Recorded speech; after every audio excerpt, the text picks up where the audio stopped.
खेसारी लाल यादव की होली के सॉन्ग ने मचाया तहलका। क्या है वीडियो की पूरी जानकारी बताएंगे आपको डिटेल में। अगर आप भी जानना चाहते हैं कि वीडियो का क्या जानकारी है पूरा, तो वीडियो के लास्ट तक बने रहिए। हेलो दोस्तों, नमस्ते, आपका स्वागत है हमारे यूट्यूब चैनल पे।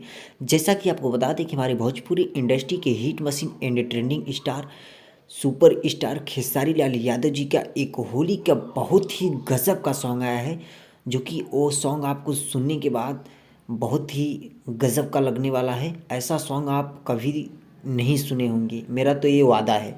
उस गाने का नाम है मुर्गिया तसली में बनी। नाम ही सुनकर आपको बहुत ही गजब का लगा होगा कि मुर्गिया और तसली में बनी।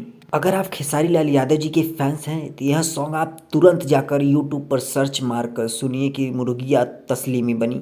ये बहुत ही गजब का सॉन्ग है। यह सॉन्ग ने आते ही एकदम तहलका मचा के रख दिया। सिर्फ 1 घंटे में 2 लाख व्यू का आंकड़ा क्रॉस कर दिया, सिर्फ 1 घंटे में। अगर आप भी हैं खेसारी लाल यादव जी के फैंस तो हमारे कमेंट बॉक्स में कमेंट करिए। और ऐसे ही खेसारी लाल यादव जी के रिलेटेड वीडियो पाने के लिए हमारे चैनल को कर दीजिए सब्सक्राइब और बेल आइकन को कर दीजिए प्रेस, ताकि मैं जो भी खेसारी लाल यादव जी के रिलेटेड वीडियो अपलोड करूं उसका नोटिफिकेशन सबसे पहले आप तक पहुंचे। जय भोजपुरी समाज।